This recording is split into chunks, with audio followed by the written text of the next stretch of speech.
en fait, on revient au plus horreur qu'on aura été de tout de tout cet épisode-là, puis on voulait le garder pour la fin parce que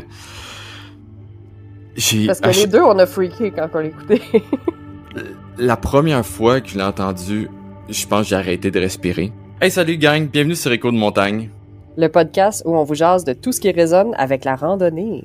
Donc, vous venez d'entendre Catherine Turgy, a.k.a. Stitch, et moi, c'est Alex Godard. En parlant de raisonner, aujourd'hui, on va peut-être vous hanter avec certaines choses. On a décidé de vous faire un épisode spécial Halloween. Tu sais, habituellement, on est très dans nos recherches, on vous sort des faits, vraiment, on est by the book dans ce qu'on vous dit parce qu'on veut que vous ayez la meilleure information possible. Mais cela, je sais pas pour toi, Catherine, mais en fait, juste en parler hors micro, on a eu du fun à s'en parler. C'était juste des histoires de peur, des choses qu'on a entendues, que d'autres randonneurs nous ont contées, des témoignages sur YouTube. Donc, on a vraiment eu du fun à planifier celle-là. Puis, j'espère vous glacer le sang parce que moi, j'ai sérieusement quelques moments que j'écoutais les histoires puis que j'ai pratiquement arrêté de respirer, là. On veut pas faire peur à personne de partir en randonnée, mais dans un contexte de randonnée, surtout en backpacking, là, jour après jour, on vit des nuits dans la forêt. Puis les premières nuits, ça vient avec tout un lot de peur, hein. On a plein. Puis moi, la première, là, quand j'ai commencé la longue randonnée, j'avais des peurs complètement irrationnelles qui se sont dissous au fil du temps, mais ces petites peurs-là reviennent, puis on aime ça se conter des histoires de peur, puis l'esprit peut vraiment nous jouer des tours quand on dort en forêt, quand on est en forêt seul, surtout. Je peux commencer avec une petite histoire là, qui m'était arrivée dans mon tout premier voyage de longue randonnée dans la réserve faunique Mastigouche. J'avais un baril pour mettre ma nourriture. Donc, la nuit, un de mes campements, je pense que c'est peut-être la troisième nuit. C'était la troisième nuit où je dormais seule dehors. Je vais cacher mon baril, puis j'étais pas loin d'un lac dont le terrain était assez en pente. J'ai été cacher mon baril de nourriture, vraiment coincé sous une souche, pour pas qu'il roule justement jusque dans le lac. Puis je suis allée me coucher, mais il est très solide, là, il était très solide. Donc, je suis allée me recoucher plus loin, dans mon hamac, à mon campement. Et en pleine nuit, à 1h du matin, j'entends splouch, le son exact que ferait mon baril s'il tombait dans le lac. Et là, il était 1h du matin. Je me suis dit, bon, je vais y aller parce que si mon baril coule, j'ai plus de nourriture. Mais qu'est-ce qui aurait pu faire bouger mon baril comme ça? C'est quand même lourd, là, un baril de nourriture, puis c'est dur à manipuler, hein.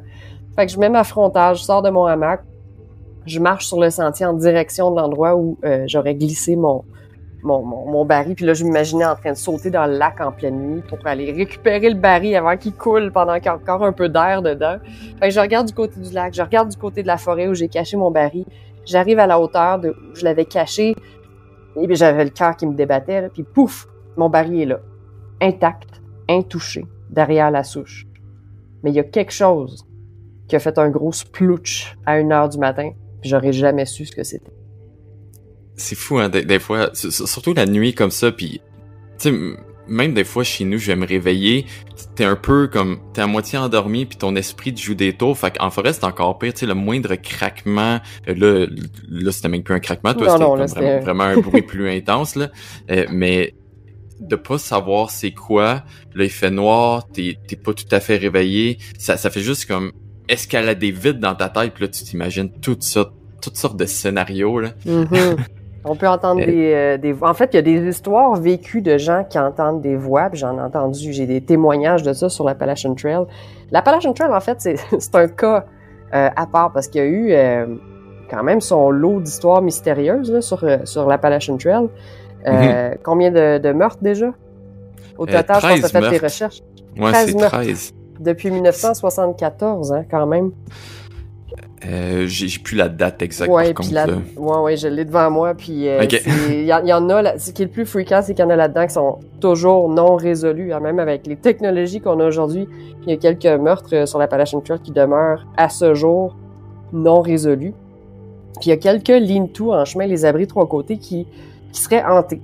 Donc moi, pour l'avoir fait, je sais que il y a des histoires dont j'étais au courant. Puis je savais qu'il y avait eu, entre autres au Wapiti Shelter, en Virginie, il y avait eu un double meurtre. Ouais. Et celui-là, je savais l'histoire. Les corps avaient été enterrés là, derrière le lean-to. Donc, lui, je le savais. Donc, je l'ai sauté. J'ai pas dormi là. Puis, il y a un autre shelter qui s'appelle Van Deventer Shelter au Tennessee, qui est connu pour... en fait, on entend des voix la nuit. Moi, je l'ai justement skippé parce que je connaissais l'histoire. Je dis, je ne dormirai pas là, donc je l'ai sauté. Je suis allée dormir ailleurs. Mais il y a même des gens qui sont même pas au courant de cette histoire-là, de cette réputation-là. Ils ont dormi là. Puis des gens que j'ai vus là, sur la trail qui m'ont conté l'histoire. Puis le lendemain, ils me l'ont dit, ouais, on a dormi là. Puis je les ai recroisés. Puis c'est drôle, en pleine nuit, on entendait des voix comme s'il y avait des gens. Mais c'est isolé, là. Il n'y a pas d'habitation proche. C'est dans un wilderness total. Il n'y a pas aucune habitation à quelques milles à la ronde. Mais les gens qui y dorment entendent des voix toutes les nuits. Il y a eu d'ailleurs un meurtre dans ce shelter-là dans les années 70. Oh mon Dieu. OK. Je sais pas, les gens qui nous écoutent en ce moment, vous écoutez ça où? Mais si vous êtes comme moi j'écoute des podcasts sur la trail constamment, OK? Je sais pas si vous êtes en train de faire ça, mais je m'excuse en avance parce que... En tout cas, si vous êtes sur l'Appalachian Trail et que vous vous apprêtez à dormir dans un de ces shelters-là, vous pouvez les sauter. Écoutez... je me rappelle d'une fois, justement, tu sais, on dit l'esprit nous joue des tours. J'écoutais justement un podcast sur genre des crimes non résolus, puis j'étais dans la forêt, il était comme 4h du matin, puis j'avais décidé de marcher vraiment tôt, fait qu'il faisait complètement noir. Puis t'as juste l'impression, tu sais, le tunnel vision là, que ta frontale a fait, là, t'as juste l'impression qu'il y a comme des ombres de chaque bord de toi, là. Tu feels pas bien, même si tu sais, t'es comme... OK, mais je fais juste écouter un podcast, c'est dans ta tête, tout ça, mais ton esprit te joue tellement des tours à ce moment-là. Là. Surtout si tu te mets dans l'état d'esprit, ouais, tu peux te faire le saut assez facilement. Ouais, exact. En se mettant dans l'ambiance, là. Mais des fois, c'est mieux quand on le sait pas. Tu sais, moi, ça m'est arrivé justement encore une fois sur l'Appalachian Trail. Ben bonnement, je me suis dit, j'ai vu une route qui menait à Panther Falls. Je me disais, tiens, des chutes d'eau. Ça faisait un chemin alternatif, là. C'était pas sur l'Appalachian Trail, c'était un chemin en parallèle. Ben, je me dis, tiens, je vais prendre ça, ça va être intéressant. Je vais explorer un autre sentier, tu sais. Ben, je vais sur ce sentier-là. Finalement, j'ai jamais trouvé les chutes d'eau. Les fameuses Panther Falls, je les ai jamais vues. Mais j'étais dans une zone où il y avait tu pouvais aller camper en auto. C'était une route de terre, un chemin forestier, puis les gens pouvaient aller là, puis il y avait certaines places que tu pouvais reculer en roulotte ou en camion pour te stationner puis dormir. Fait que je marche sur cette route-là, tu sais, bien naïvement, tu sais, genre, c'est cool comme spot, tu sais, je viendrais peut-être camper là. Puis je raconte mon détour à mes autres chez qui je dormais en ville le lendemain. Puis ils m'ont dit, ah ouais, tu sais pas qu'est-ce qui s'est passé sur cette route-là dans un des campings? Je suis comme, ben non, contez-moi donc ça. Tu sais, à cette heure que c'est fait, tu sais. Puis en effet, il y a eu un meurtre qui est toujours non résolu à ce jour. Un homme s'est fait tirer dans un de ces campements-là. Il a été retrouvé mort.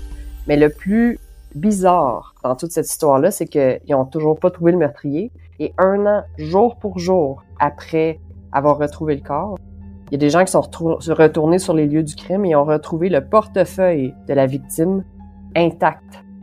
C'est clair que le portefeuille n'était pas là parce qu'il était intact. Là. Il n'y avait pas de trace d'avoir passé l'hiver ou de poussière ou quoi que ce soit. Là.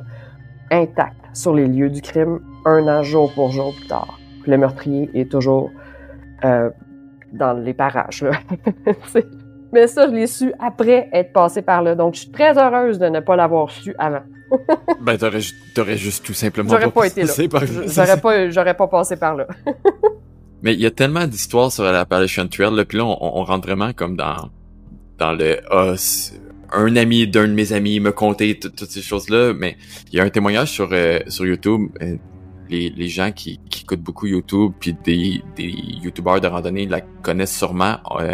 Homemade Wanderlust, qui est comme une des plus grosses YouTubeuses de randonnée aux États-Unis. Elle m'a donné beaucoup de trucs quand j'ai débuté aussi. Ouais, moi aussi, je l'ai beaucoup écouté quand j'ai commencé. On vous invite à aller la voir, à aller voir sa chaîne. Donc, elle compte une histoire d'un des moments qu'elle a eu le plus peur, puis ça se passe justement sur le Appalachian Trail. Son histoire, dans le fond, elle a dit, j'ai sorti de la trail quelques temps, j'avais un truc de famille pas loin de la trail, donc elle est sortie complètement du sentier. Quand elle est revenue, mais elle s'est dit, elle voulait rattraper sa famille de trail. Donc, Tramily, c'est bien ça? Oui, une Tramily. Oui, non. Trail family. Donc, elle voulait les rattraper. Fait qu'elle s'est donné un défi de comme, OK, mais je vais faire des plus grosses journées, puis je vais finir par les rattraper, puis je vais les surprendre. Donc, à chaque jour, à chaque fois qu'elle rencontrait qu'elle voyait un shelter, elle checkait le logbook, puis elle regardait, OK, sont 4 jours en avance sur moi, OK, ils sont 2 jours. Puis là, tu sais, elle voyait qu'elle les rattrapait comme ça. Donc, elle faisait vraiment les bouchées doubles à marcher jusqu'au milieu de la nuit. Puis un soir, elle arrive à un shelter, puis tu sais, elle subtilise le notebook pendant que tout le monde dort dedans.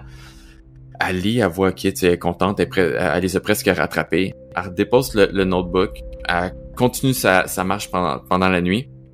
Puis à un moment donné, il y a une lumière derrière elle qui apparaît. Fait que là, tu sais, elle continue parce qu'elle se dit, ah, j'ai sûrement réveillé quelqu'un. Fait qu'elle continue. Puis là, ben, la lumière est toujours présente. Puis toujours présente. Puis là, elle est comme, oh shit. Elle bouge avec elle, là. J'ai-tu fait peur? Y a-tu quelqu'un qui est fâché? Fait qu'elle accentue le pas. Mais la lumière est toujours constante, elle est toujours derrière elle. Elle la suit.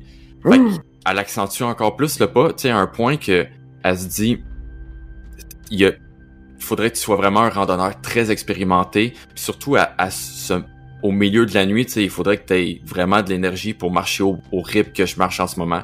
Fait qu'elle se met même à aller jusqu'à courir, à s'enfarger dans les racines, à tomber. Tu sais, on connaît l'Appalachian Trail, là, c'est très des roches, des racines, très accidenté. Jusqu'à être complètement épuisé puis à se dire, je suis plus capable de continuer, puis la lumière est toujours derrière elle.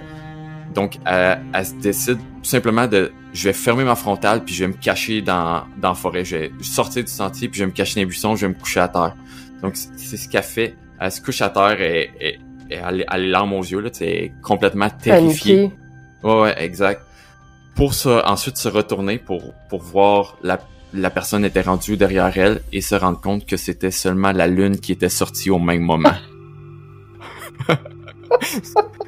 On dit des fois notre esprit nous joue des tours, mais ça tombait qu'elle a quitté le refuge puis la lune sortait au même moment, puis tout le long l'angle de la lune était derrière elle sur le sentier. Au travers les branches, elle pensait que c'était quelqu'un qui la suivait comme avec sa frontale. Donc c'est vrai, je trouvais vraiment ça un bon exemple de, on le dit là des fois, notre imagination nous joue des tours, mais là ça en fait, c'est exactement ça. Ouais, vraiment. Mais pour continuer sur le Appalachian Trail, parce que ça, c'est encore sur l'Appalachian Trail. Oui, ben, il y a beaucoup d'horreur sur l'Appalachian Trail, hein. Si on veut se faire peur, c'est une bonne place. Ouais, exact. Donc, tu sais, il y a plein de mythes, il y a plein d'histoires. Si vous voulez vraiment vous faire peur, là, il y a je sais pas combien de vidéos sur YouTube, il y a plein d'articles, de blogs à ce niveau-là. Mais il y a aussi des trucs qui s'est fait au grand écran, dont le film, c'est un film qui est sorti en comme 2003, je me rappelle bien, qui était Détour mortel, la traduction en traduction française, je veux dire. Donc, ça se passait dans le nord-est, mais c'était plus ou moins mentionné, mais ils ont fait un remake en 2021, si je me rappelle bien. Puis là, c'est vraiment mentionné que c'est des randonneurs sur l'Appalachian Trail. Puis en fin de compte, ils se font poursuivre, puis là, ils se font piéger un peu au travers ça. Donc, voici un extrait de la bande-annonce. Do you know what we wouldn't have found if we would have stayed on the trail? The waterfall, the cliff.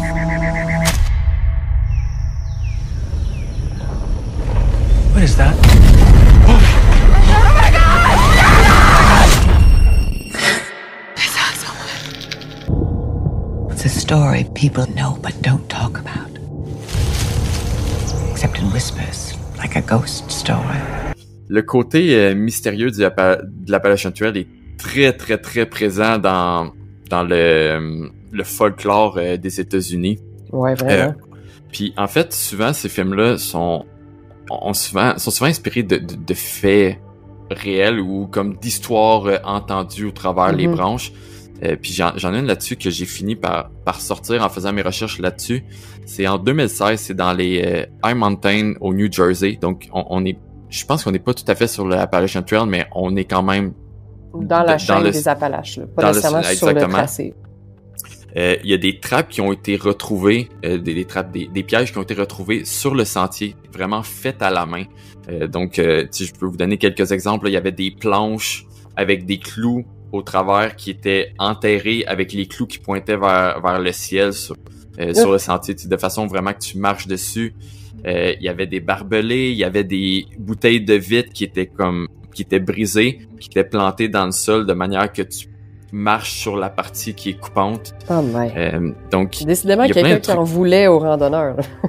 Ouais, là, en lisant un peu là-dessus, j'ai vu qu'il y avait beaucoup de la guerre entre les gens qui font du bicycle puis les gens qui marchent, que le monde disait qu'il y a un peu de ça. Puis j'ai un autre exemple là-dessus au Colorado qui était à ce niveau-là, des fils, des câbles en fait qui étaient carrément attachés entre deux arbres sur des sentiers de bicycle pour, dans le fond, au niveau du cou. Donc les personnes qui passaient comme, ouais, c'est complètement fou là. J'ai vu une vidéo, le gars finit par slider en dessous, puis ça fait mal quand même, mais il voit le câble à la dernière minute là. Mais à quel point comme il y a des gens malveillants là. Ouais, l'humain peut être comme tellement mal intentionné à certains moments là.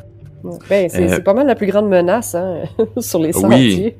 Oui, exact. Puis, mais si on y va complètement de l'autre côté, tu sais, je parlais de Détour mortel, mais il y a un autre film, Catherine, qui se passe au Canada. Oui, ben en fait, ça se passe... Ben oui, là, si on parle de folklore américain, mais ça se passe carrément en Ontario. C'est basé sur une histoire vécue qui est arrivée en 2005 dans un parc au nord de Chapleau, en Ontario. Le film s'appelle Backcountry. C'est l'histoire en fait d'un couple qui va passer un séjour là, en canot camping puis s'enfonce dans le bois. Dans le film, le personnage masculin en fait connaît bien les trails puis il dit oui je suis déjà venu puis ils finissent par se perdre et il arrive tout un tas de péripéties avec un ours noir. C'est une histoire qui est basée sur des faits vécus, une rare attaque d'ours noirs. Mais si vous voulez vous faire peur, si vous avez déjà peur des ours, écoutez pas ce film-là. Mais c'est un bon petit film d'Halloween, là. Mais ils ont inversé les rôles, hein, parce que le héros dans le film, c'est la fille. Mais dans l'histoire vécue, dans les faits réels, en fait, le héros, c'était le gars. Puis il a d'ailleurs reçu une médaille de courage là, de la part de la gouvernante suite à l'histoire. Je vous laisserai regarder le film là, pour savoir comment que ça s'est terminé. Mais Backcountry, ouais, une histoire avec des ours. Un ours. Un méchant ours. Je l'ai pas vu encore, parce que je pensais pas que c'était... Je pensais pas en fait que c'était tant basé sur une histoire vraie. C'est très romancé, hein. On dirait vraiment un film fictif. Tu sais, d'après moi, ils ont vraiment transformé les faits pour que ça fasse un film d'horreur. Là. Mais oui, ça glace encore plus le sang quand on sait que c'est basé sur une histoire qui est arrivée. Ok, mais faudrait que je l'écoute parce que les gens qui me connaissent bien savent que je suis un énorme fan de films d'horreur. Donc, en fait, l'épisode qu'on fait aujourd'hui, moi, c'est du bonbon, là, comme je suis tellement content. Mais normalement, quand c'est comme un peu trop romancé comme ça, puis je suis comme, ok, ben, tu sais, c'est plein d'affaires qui se peut pas. Mais je pensais que ce film-là, en fait, c'était ça, que c'était comme, ok, bon, un ours noir qui devient fou, je sais pas, puis ça se tenait pas debout. C'est pas comme Cocaine Bear, là. Ok. C'est pas comme l'ours à cocaïne. Non, on parle de... Ça, c'est autre chose. Ok, mais si tu me dis que c'est plus véridique, je vais l'écouter. Ben, c'est véridique. Ça n'a pas l'air véridique, mais il est vraiment arrivé une attaque d'ours noir. Ok. Ouais. Parce que sinon, normalement, moi, je suis plus tenté à des films qui sont vraiment plus... qui vont vraiment plus aller vers l'horreur, là, tu sais. Donc, on va parler d'esprit, des choses de même. Puis il y en a un que je veux vraiment voir. Je l'avais partagé sur ma chaîne... pas sur ma chaîne, sur ma page Facebook au début de l'année, je pense. Il y a peut-être des gens qui l'ont vu passer, mais c'est Lovely, Dark and Deep. Ça, c'est un que je veux vraiment voir. Ça a vraiment l'air très mystérieux, très... j'ai l'impression que je vais être sénère tout le long en écoutant ce film-là. Mais en gros, c'est une ranger dans des parcs nationaux des États-Unis qui s'en va dans un coin un peu plus reculé. Puis là, il y a plein de trucs paranormaux qui arrivent. Donc là, on tombe vraiment plus dans un autre facette. C'est vraiment, je pense pas que c'est pour but d'être réaliste, mais c'est pour but d'aller, je crois, avec certaines peurs. Puis surtout aux États-Unis, tu sais, on a parlé en micro, puis on peut en reparler encore. Le folklore aux États-Unis, tous les trucs fantastiques, c'est très, très, très présent. Puis si je peux donner un exemple là-dessus, je sais pas s'il y a des gens qui ont déjà écouté l'émission Supernatural, qui est surnaturel en français, là. C'était deux frères qui chassaient les esprits, les démons. Puis dans toute cette série-là, il y a plein d'émissions qui se retrouvent justement dans les Appalaches, Oregon, des trucs comme ça, à chasser des créatures folkloriques, mythiques, dont genre le Sasquatch, le Wendigo, il y en a d'autres que j'oublie sûrement. Ou les sorcières dans le coin de Salem, ça existe, exactement. Donc, puis tu sais, toutes ces histoires-là viennent toutes de, comme qu'on parlait tantôt, de quelqu'un qui a conté ça, puis ça vient de génération en génération. Donc, sans être, je sais pas à quel point ils sont véridiques, je vais le croire si je le vois. Mais la source reste un fait vécu à un moment ou à un autre dans l'histoire. C'est ça c'est ça qui vient nous hanter le plus, là. Exact, tu sais, pareil si on lit sur les sorcières, tu sais, les sorcières, mais il y a une histoire qui est véridique au travers ça. Après ça, à quel point, tu sais, c'était des personnes qui faisaient des potions puis qui transformaient les enfants, je sais avec pas quoi. Avec la face là. verte, là. C'est ça. Ça, c'est autre chose, mais... Ça s'est transformé avec le temps, mais... Exactement. Puis, en tout cas, moi, je trippe à écouter ce genre de trucs-là, puis le plus possible que ça peut être proche de la réalité, plus que j'aime ça, parce que on dirait que c'est là que ça glace le plus le sang, parce que tu dis... Hey, ça pourrait être vrai. Ouais, ben mon classique de tous les temps, mon film d'horreur numéro 1 de tous les temps reste Blair Witch Project. Ah ben oui. C'est ça peut pas être plus réaliste, proche de la réalité. Là, non, c'est caméra à la main, puis c'est... En fait, tu te sens avec eux dans la forêt, là. Ouais. Puis pour en plugger un dernier, il y a aussi le Rituel, qui est un film d'Angleterre, qui, encore une fois, c'est des randonneurs qui s'en vont en montagne, puis là on tombe vraiment plus dans le folklorique, là, des créatures mythiques, mais que j'avais bien aimé à l'époque aussi. Oui, c'était un bon film, celui-là. Ouais. Pour aller vers des choses qu'on entend des fois dans la nuit, puis que tantôt on parlait de notre esprit nous joue des tours. Il y a un bout, je vais vous faire, en fait, je vais vous mettre l'extrait parce que c'est un des bouts qui je trouve un peu troublant. C'est quelqu'un qui a filmé ça lui il habite en forêt, donc c'est sa maison, mais il est complètement isolé, puis il a entendu ça dans la forêt derrière chez lui. Donc dans la vidéo, on le voit marcher derrière sa maison. Là, il y a juste ces cris-là derrière lui. Fait que je vous mets l'extrait.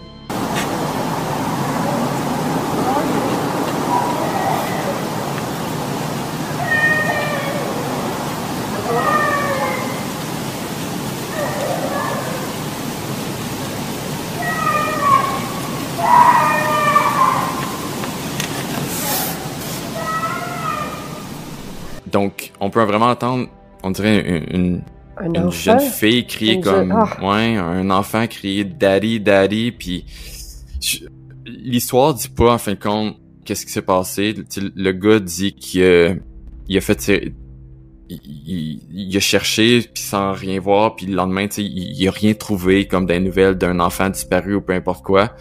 Est-ce que c'était vraiment un enfant? Je sais pas, mais je trouvais ça assez troublant, puis si c'était un enfant, j'espère que... Qu'il n'y a rien arrivé ou... Qu'il n'y a rien arrivé, mais en tout cas, puis en fait, est-ce que c'était un enfant? Encore une fois, je ne sais pas, mais ça sonnait vraiment comme daddy, là, mais en tout cas, ça... Je trouvais ça très, très, très, très épeurant.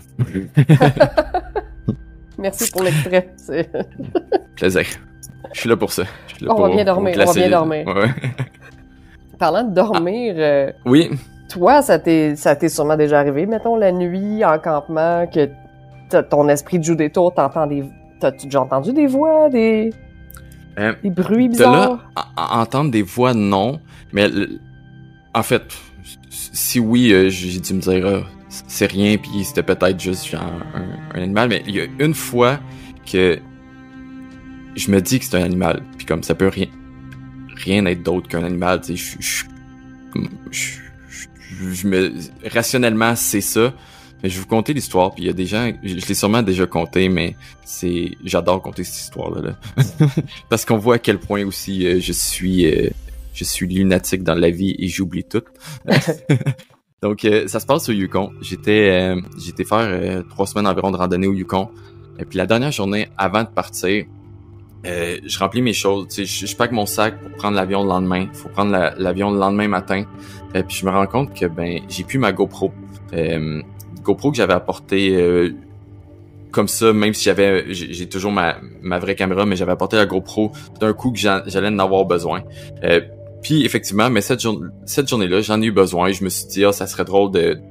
Tu sais, dans le fond, je descendais la montagne en slidant dans la neige. Fait que j'ai sorti la GoPro parce que ça se porte bien à filmer ce genre de moment-là. Donc, je filme avec la GoPro, j'arrive en bas de la montagne, puis je vois des wapitis au loin. Donc, tout le monde qui a une GoPro, vous savez qu'on peut pas filmer très très loin avec ça. Là, c'est très grand angle. Donc, je dépose la GoPro, je sors mon autre caméra qui a un zoom de 200 mm. Je réussis à prendre les caribous en vidéo. Les wapitis. Puis les wapitis. Non, c'est caribou, je voulais dire. Excuse, c'est caribou. C'est des caribous. OK. Oui, caribou. Donc, puis après ça, je quitte, c'est comme si tout était normal. C'est le soir que je remarque que j'ai oublié ma GoPro à cet endroit-là. Tu sais, j'ai vraiment le souvenir vif de... C'est là la dernière fois que je l'ai déposé là, puis je suis clairement parti sans. Donc, je décide de retourner ce soir-là dans la noirceur, chercher ma GoPro. Cette journée-là, vers la fin de soirée, il y a beaucoup mouillé. Donc, la brume s'est installée. Donc, j'ai vraiment marché dans la brume à pas voir de sentier. En fait, cette section-là de randonnée, comme beaucoup de places en fait au Yukon, il y a pas tant de sentiers. Donc, il a vraiment fallu que je m'oriente en regardant mon GPS puis en suivant mon ancien tracé pour vraiment marcher sur mes pas jusqu'à arriver à l'endroit où je me rappelais, tu sais, dans le fond, je savais le terrain ressemblait à quoi. On changeait d'une place qui était plus de la végétation à des places plus rocheuses. Fait que je me rappelais que, OK, c'était là. Il y avait un lac pas trop loin. En regardant sur la map, OK, je suis à l'endroit environ. Puis, par chance, je réussis à trouver vraiment la GoPro en suivant vraiment mon tracé. Puis, comme à cet endroit-là, regardant par terre, puis en manquant pas une partie. Mais là, dans le fond, j'étais en montagne. J'étais environ à 15 km de ma voiture. Puis, je suis complètement dans le brouillard. Tu sais, je vois pas 1 mètre en face de moi, là. Puis je commence à entendre des roches bouger autour de moi. Fait qu'il faut se rappeler que je suis quand même au Yukon, qui est comme, il y a plus d'animaux. En fait, il y a plus d'ours qui vivent au Yukon que de gens.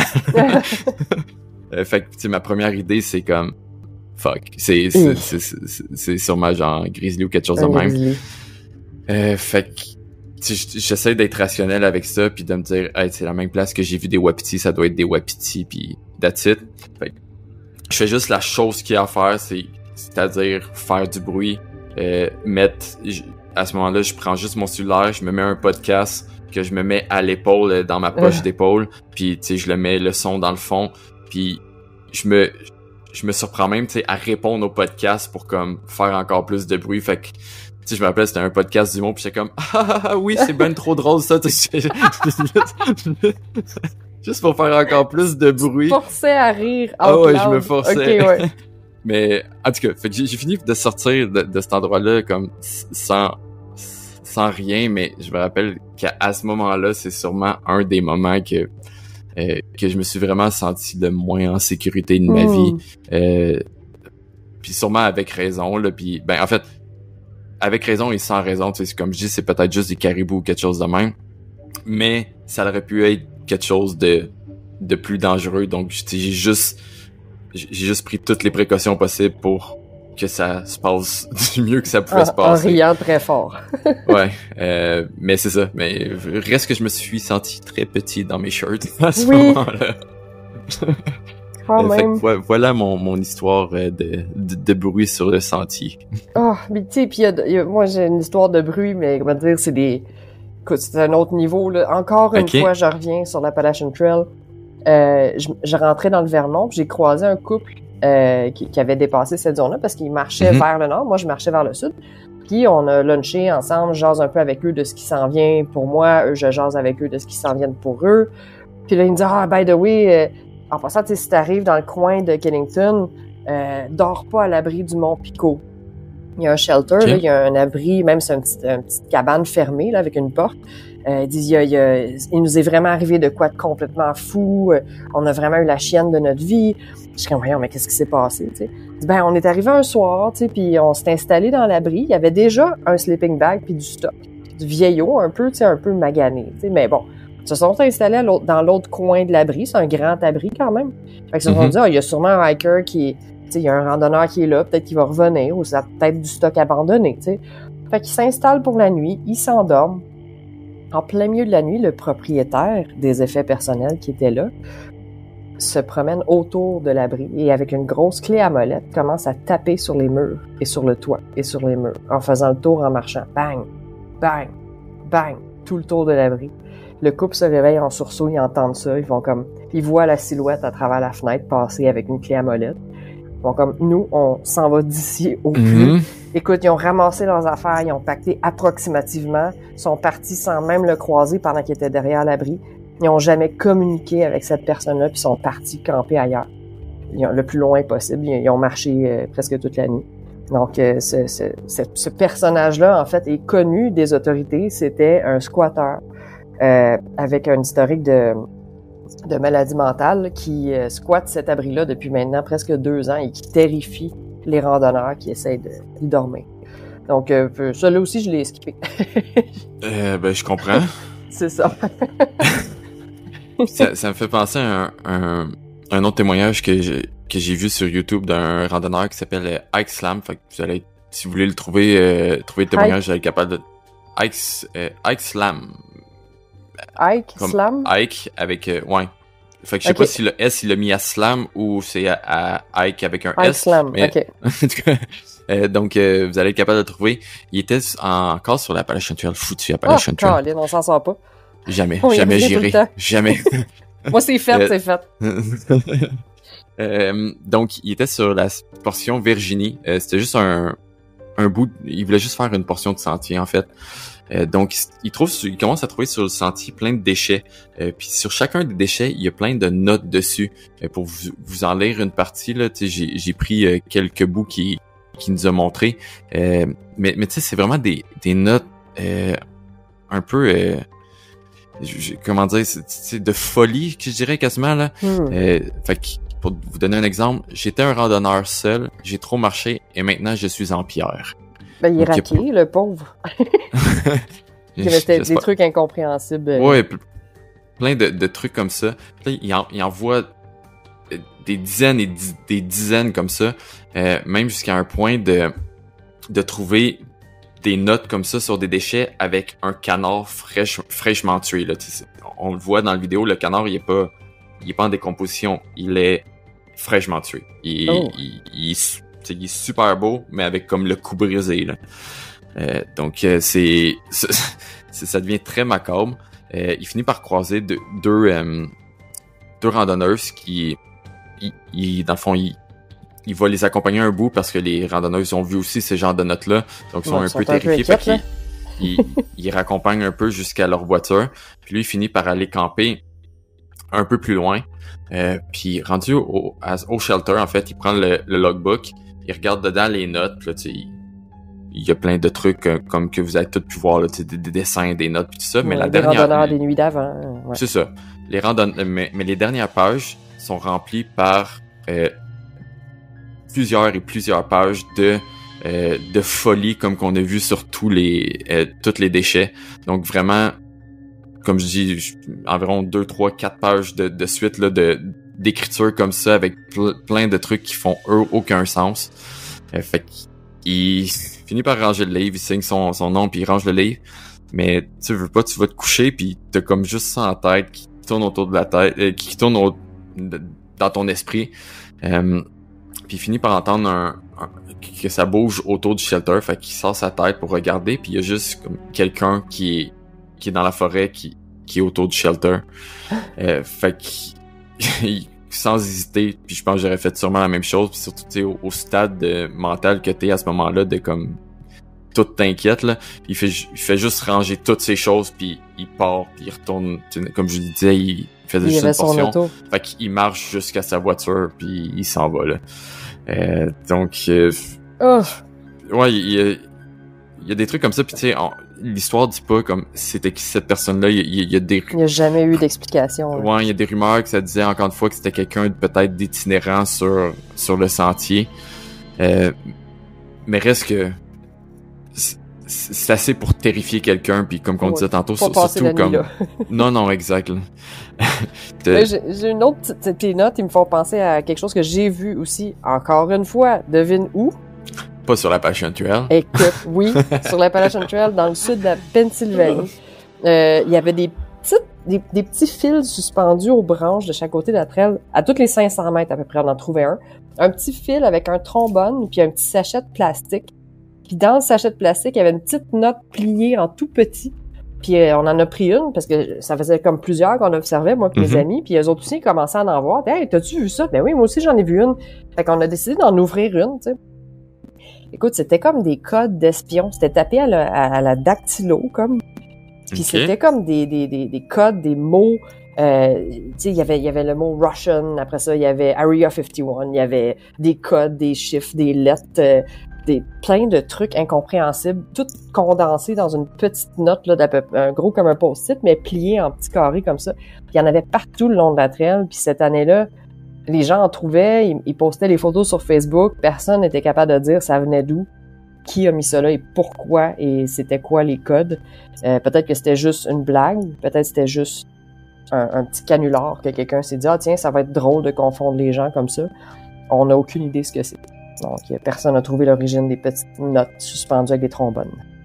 Encore un mystère non résolu sur l'Appalachian Trail. Non, de plus en plus qu'on en parle, de moins en moins je vais aller sur cette trail.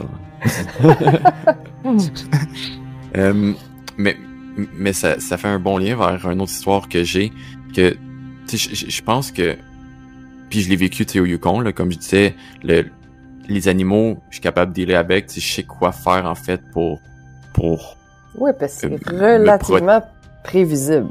Ouais, exact. Relativement. Mais l'humain, heureusement, moi, j'ai pas eu à dealer encore avec des cas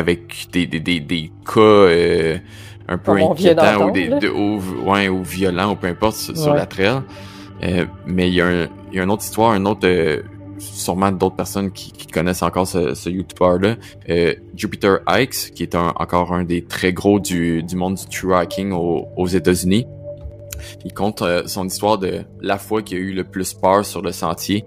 Il dit que c'était sur le Eastern Continental Trail, donc c'est le 5000 miles qui fait, je pense, du Québec jusqu'à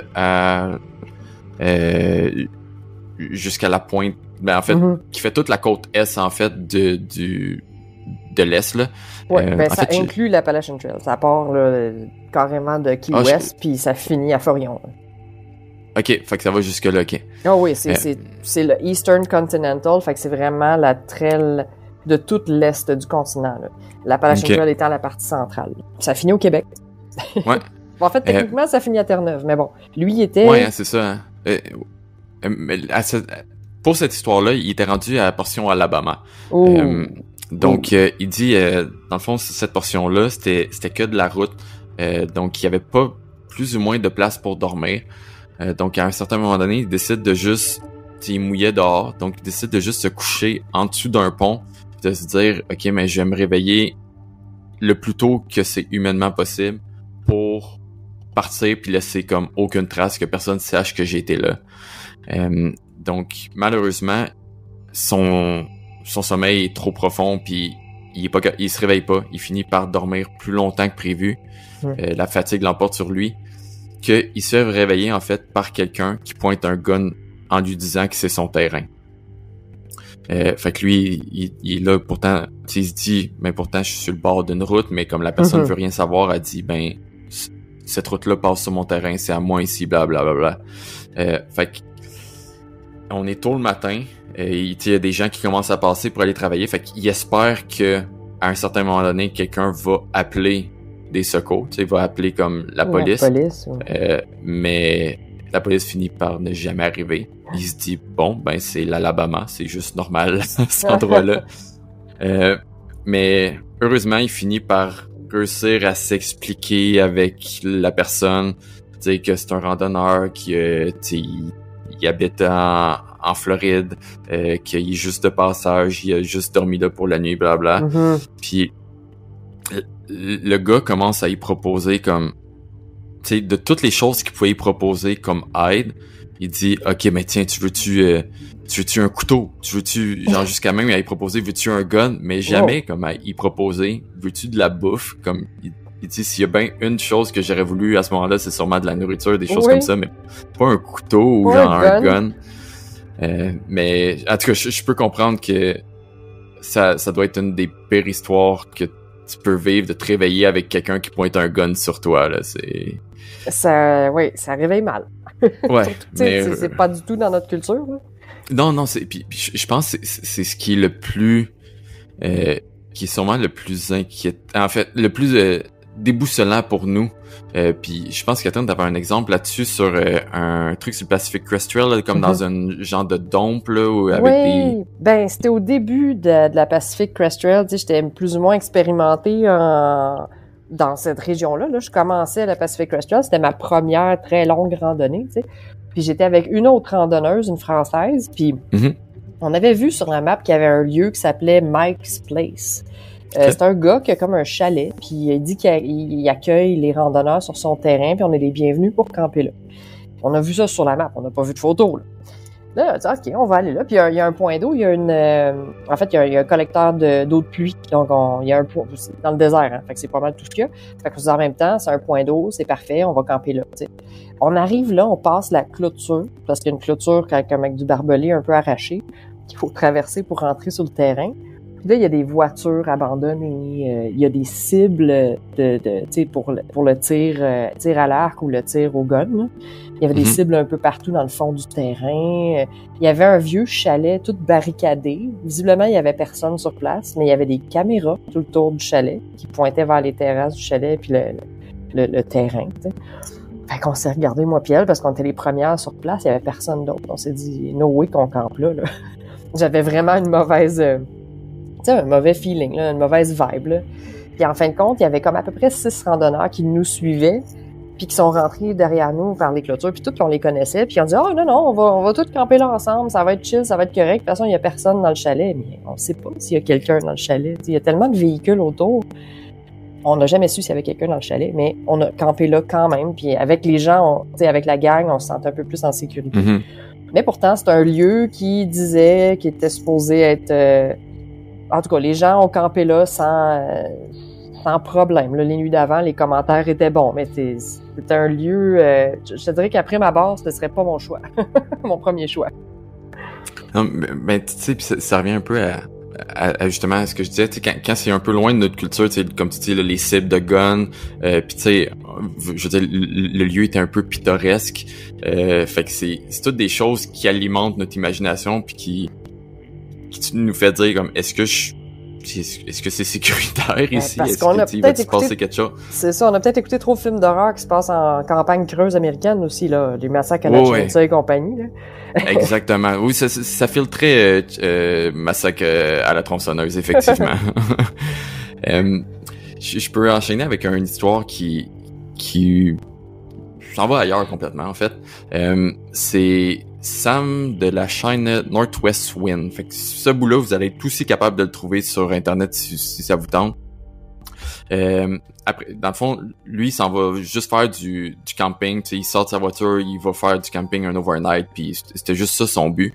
Fait qu'il sort de sa voiture, il marche un peu. Déjà, en rentrant dans la forêt, il voit déjà un campement qui est comme abandonné, complètement démoli.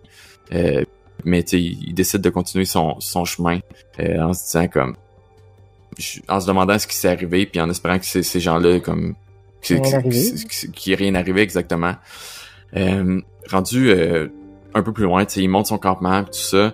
Là, on finit par le voir le soir, il est dans sa tente, il prépare ses choses. Pas loin de tout ça, là.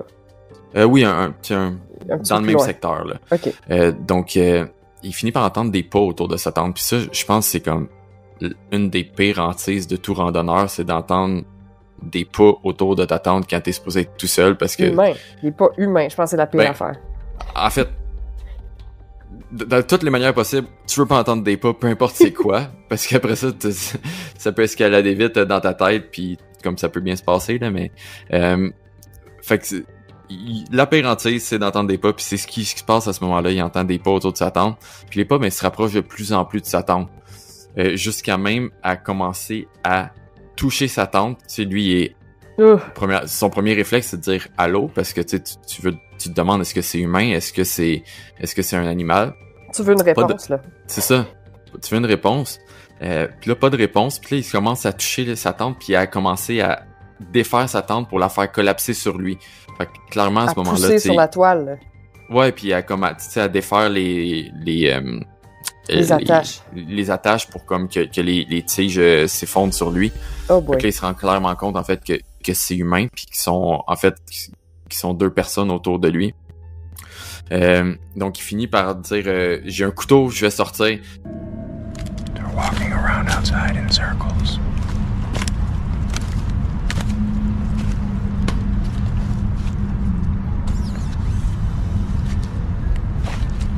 Hello? Hello?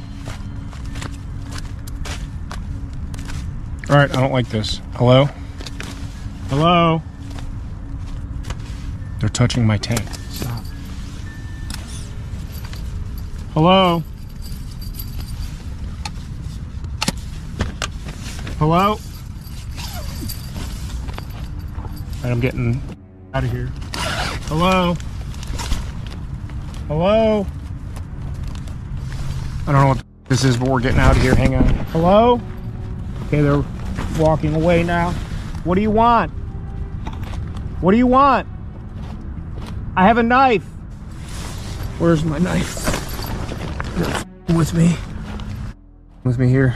Holy crap. Get away. What do you want? Hello? I can't see you. Hello? Alright, I'm getting out of here. We're getting out of here. Au moment qu'il touche le zip pour vouloir ouvrir, ben les pas se retirent, puis il ouvre, puis il voit juste deux silhouettes au loin dans la forêt qui le regardent. Oh. J'aurais été terrifié, mais je pense qu'à ce moment-là, je pense pas qu'il faut que tu laisses paraître que t'es terrifié, parce que je pense que ça peut juste c'est tellement terrifiant que je pense que t'as peu de contrôle sur ta réaction rendu là. En tout cas, je pense qu'il faut que tu restes confiant. Mais reste qu'à ce moment-là, il décide juste de laisser son campement là, puis de partir le plus vite possible, puis de retourner à sa voiture. Puis il finit par se retourner, puis avoir les gens qui checkent dans son campement. Puis en continuant, il entend encore les branches puis les feuilles derrière lui. They collapsed my tent on me. I don't know which way they went. I think they went this way. I see you. Get away!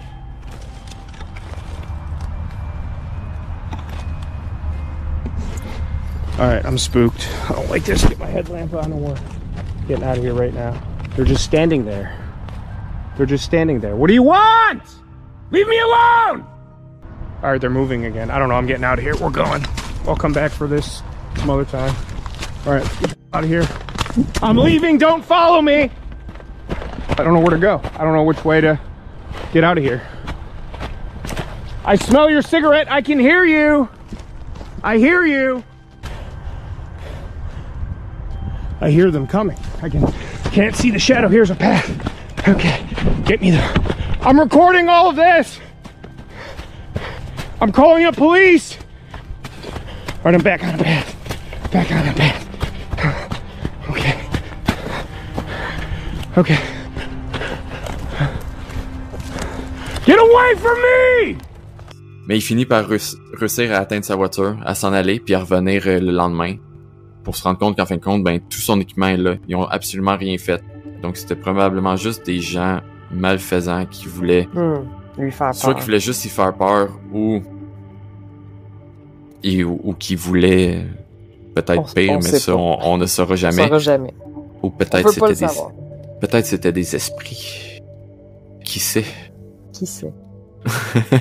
Insérer musique de peur. Insérer, ouais.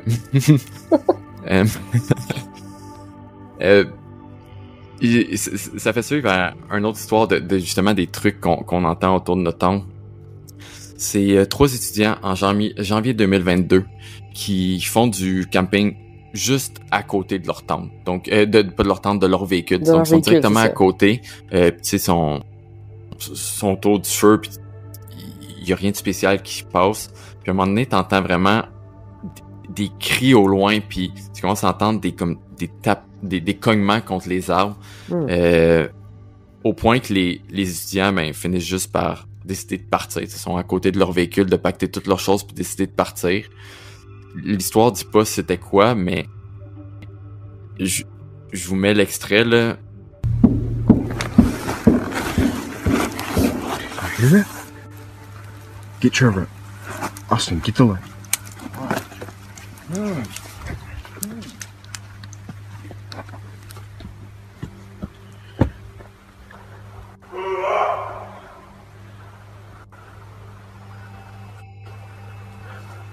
Hey! That was not an elk. Where's that coming from? Get my keys. Oh, get ready.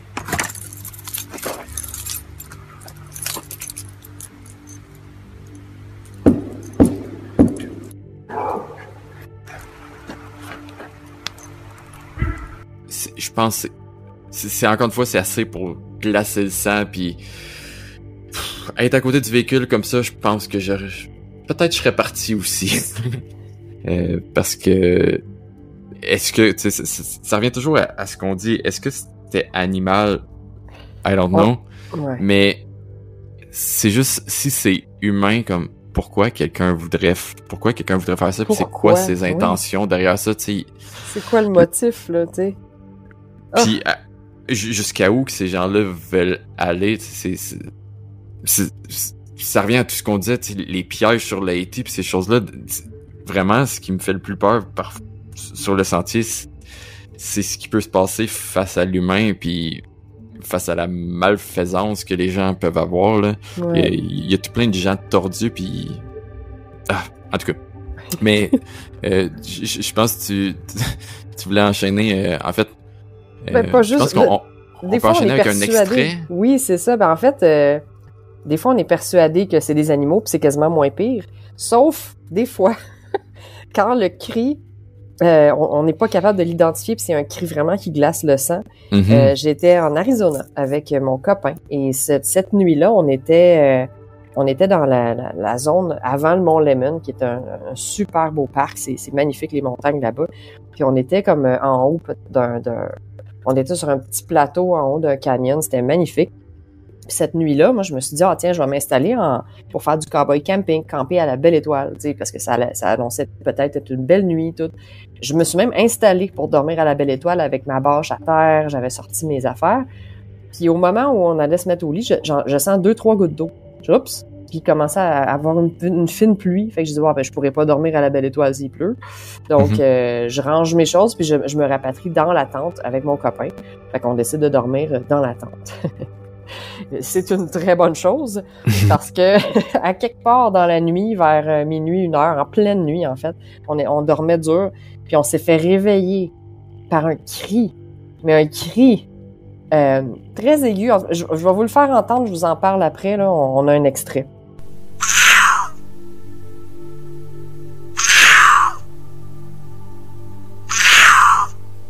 Ouais, fait que c'est...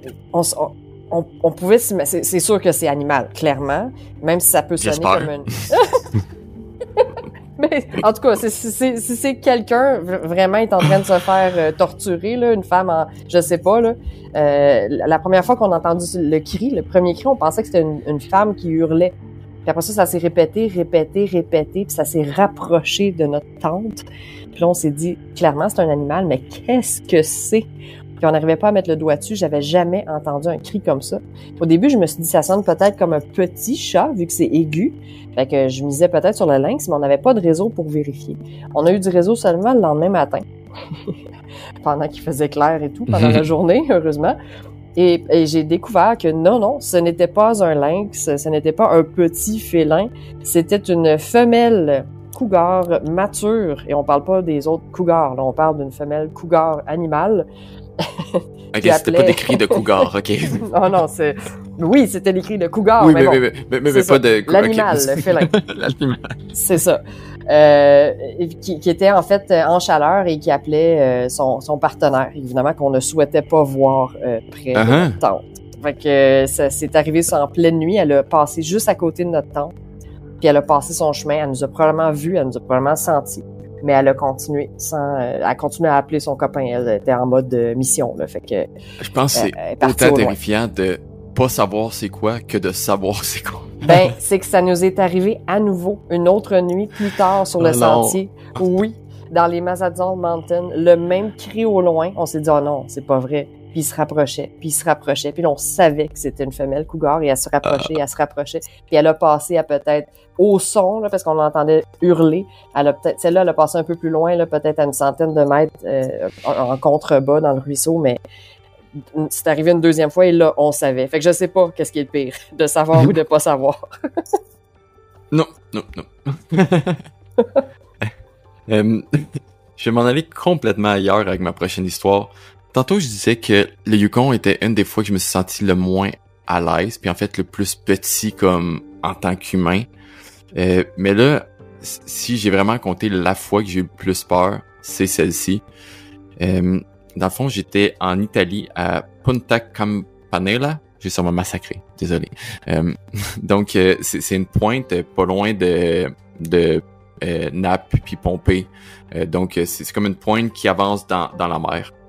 Donc, j'étais à cet endroit-là, on fait une randonnée, moi puis ma blonde.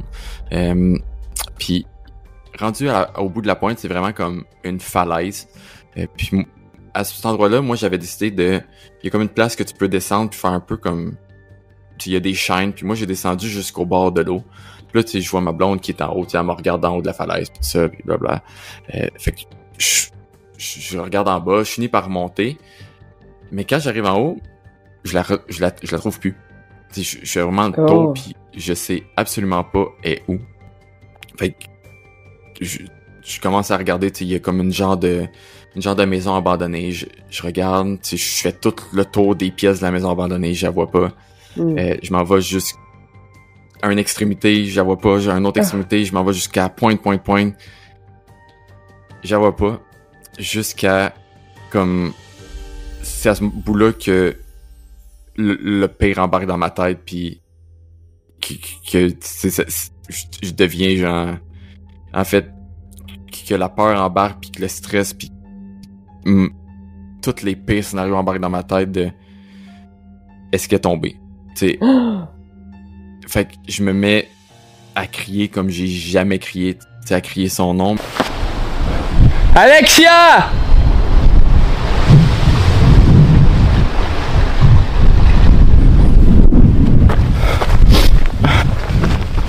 Mais les vagues sont tellement fortes que ça m'enterre.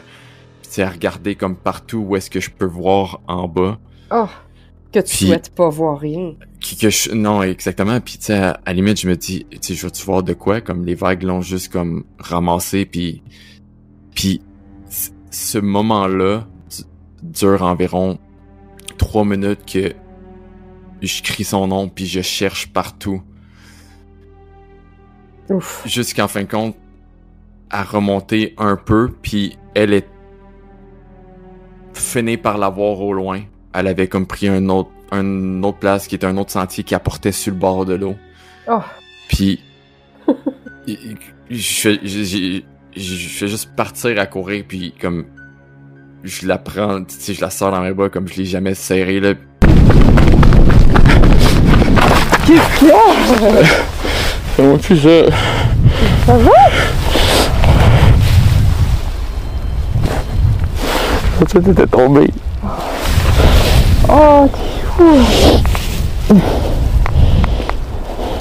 Je criais ton nom depuis tantôt. Je n'entendais pas que les vagues. Je m'excuse. C'est correct? Moi, j'étais descendu des marches, là, fait que j'étais allée en bas. Mais j'entendais vraiment pas. En tout cas, ce moment-là, on n'est pas dans des histoires de fantômes, rien de ça, mais... Non, mais tu l'avais perdu pendant quelques minutes, toi, là, dans ta tête, là. Ouais, puis... Ouais, ça, c'est un moment que... Ouf. Que je veux pas... En tout cas, je veux pas revivre, parce que... c'est pas... Comment dire, c'est... On dirait que j'ai vécu le moment... Pendant un moment... Est-ce que ça serait de la perdre? Ouais, exact. Puis... si vous voulez voir ce moment-là, là je vous l'ai décrit, mais si vous voulez le voir, en fait, c'est sur ma chaîne, puis là vous entendez peut-être un peu l'émotion dans ma voix, là, mais vous allez l'entendre brut en live parce que si vous savez que j'ai toujours ma caméra avec moi, puis à ce moment-là, j'avais juste parti la caméra parce que moi je remontais, puis tu sais, je plaçais ma caméra comme normal pour filmer la pointe, puis là en me rendant compte, tu sais, après avoir lâché la caméra de où? Et voilà. Tu sais, parce qu'il y avait comme plusieurs il y avait la petite maison, fait que tu sais, je me dis juste sûrement l'autre, de la maison, l'agent de bâtisse, je me dis sûrement juste l'autre bord, fait que je vais partir la caméra, puis je vais aller la retrouver, puis tout ça. Mais en fin de compte, j'ai fini par ne jamais éteindre la caméra. Tu sais, j'ai juste pris la caméra, puis je l'ai juste gardée à la main. Tu sais, j'ai pris mon trépied, puis la caméra a continué de rouler, fait qu'elle a tout capturé ce moment-là. Wow. Fait que si vous voulez vivre vraiment l'émotion à son top, vous pouvez aller écrire Italie, Punta Campanella, Alex Godard, là, vous allez être capable de le retrouver.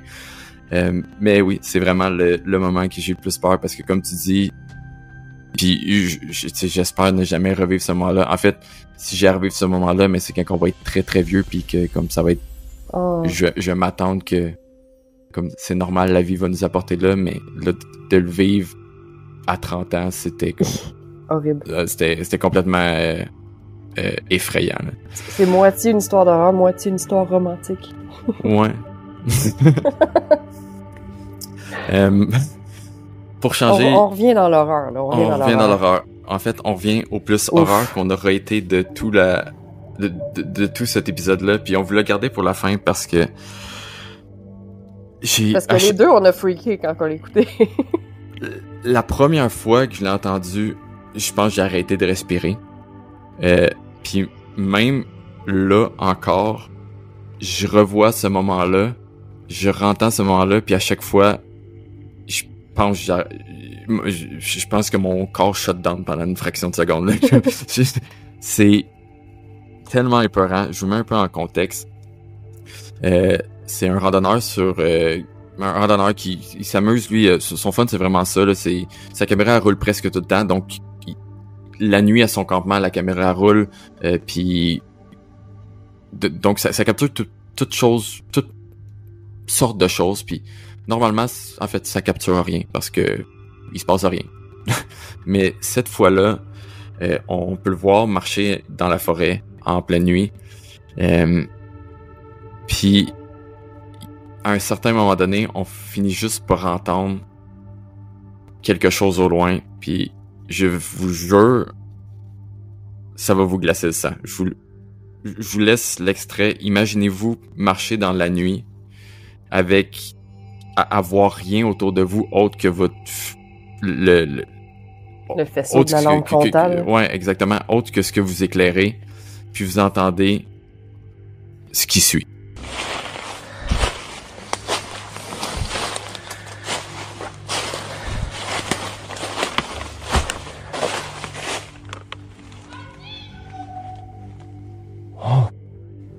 Oh, hi. What? I need to get out of here. Oh boy. Ooh. Okay. That was creepy. I need to get out of here. Bon, ben sur ça, bonne nuit les amis, hein? Oh my god, encore!